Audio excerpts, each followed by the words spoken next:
Hey everyone, and welcome to today's Explainer. So, let's set the scene before we dive in. I want you to imagine we're just hanging out right now. Picture us sitting by the Ombrone River in Pistoia. The afternoon sun is just starting to set. We've got a couple of cold beers in hand, and we're casually catching up on life. Naturally, because it's us, the conversation turns to cars. Specifically, the totally wild new trends happening in the electric vehicle market. You mentioned you're looking to buy an EV, but you're kind of stuck. Well, that is exactly what we're looking at today. The unexpected alternative that is absolutely shaking up the market right now.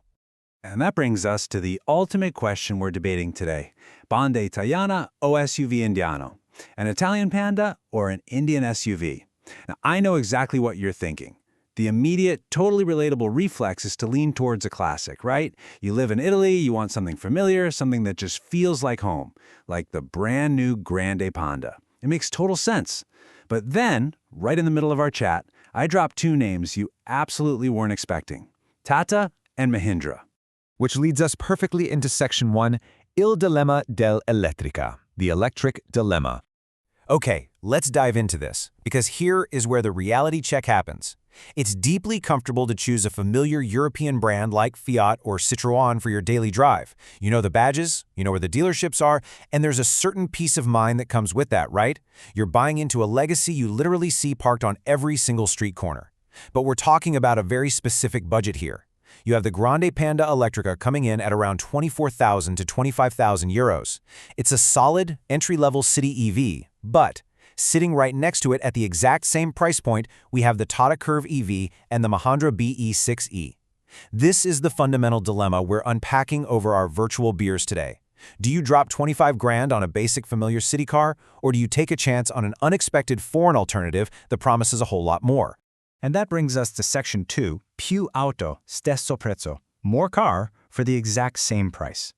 This is the light bulb moment, guys, the point in our conversation where you might actually put your beer down and lean in.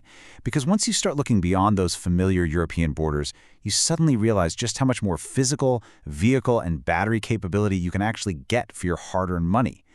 Let's look at the math. For that 25K budget, the Grande Panda gets you a 44 kilowatt-hour battery and about 320 kilometers of range, heavily relying on, utilitarian rigid plastics inside. It's built for the city, no doubt. But for the exact same cash, the Tata or Mahindra gives you a much larger 50 to 60 kilowatt-hour battery, pushing your real-world range to 400 or 450 kilometers. Plus, you're literally upgrading from a small hatchback to a spacious, family-sized SUV coupe. It's a massive leap in category, without spending a single extra dime. Moving right along to Section 3, Cuore Tecnologico Europeo, the European technological heart. Now, if we were really at a bar, this is exactly when you'd cross your arms and say, okay, sure, it's bigger and cheaper, but are they actually reliable? What happens when an Indian SUV breaks down in Tuscany? It's a totally fair question. But here is the secret weapon we need to talk about. Buying these specific brands means you are basically getting top-tier European engineering hidden right under the hood. Seriously, Mahindra is actually utilizing Volkswagen's MEB platform, and Tata, they literally own Jaguar Land Rover. Oh, and safety? These Indian EVs are consistently achieving maximum 5-star global NCAP safety ratings. So you aren't just buying untested tech, you're buying global conglomerates with very deep European roots. Think about it like this. You are getting the same electric motor, battery management, and efficiency of a Volkswagen ID.4 or an Audi Q4 e-tron, but at half the price. When you frame it like that, it's pretty mind-blowing, right? You're getting the exact same brains and brawn that power premium German SUVs, but the value proposition is entirely flipped on its head. So why is this happening now? That brings us to Section 4, Il vantaggio sui dazi, the tariff advantage. We have to shift our chat just briefly to the geopolitical why. How is it possible that India is suddenly offering this insane value while other historically cheap markets aren't? Well, it all comes down to current trade regulations and tariffs that are shaping the whole EV landscape.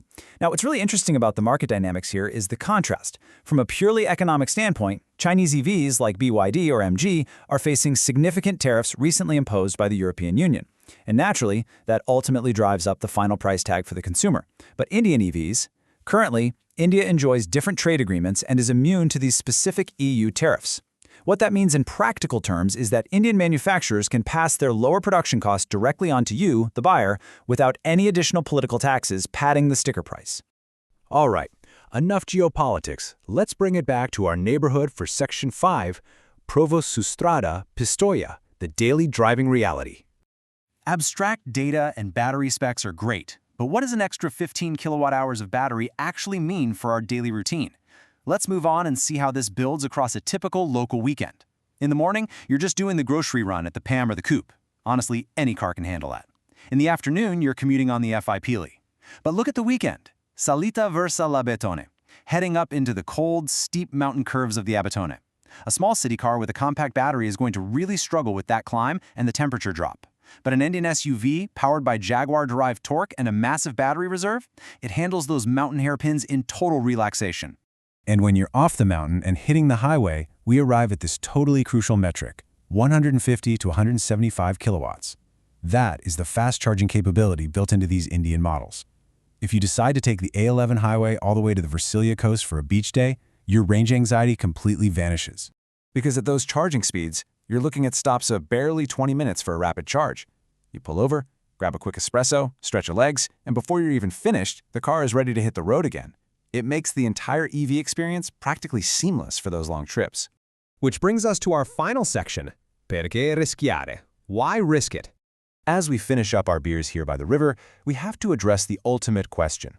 With all this data laid out, why should you actually take a chance on an unfamiliar badge when you go to the dealership tomorrow? So, the crucial point is summarized perfectly right here. Buying an Indian EV today is exactly like buying a Hyundai or Kia 20 years ago or a Xiaomi smartphone today.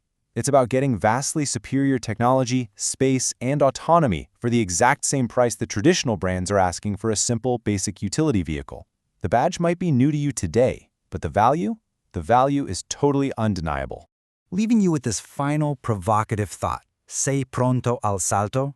Are you ready to make the jump? It's a big decision for sure, but hopefully unpacking all this data today has given you a totally new perspective on what your money can actually buy in the EV market right now.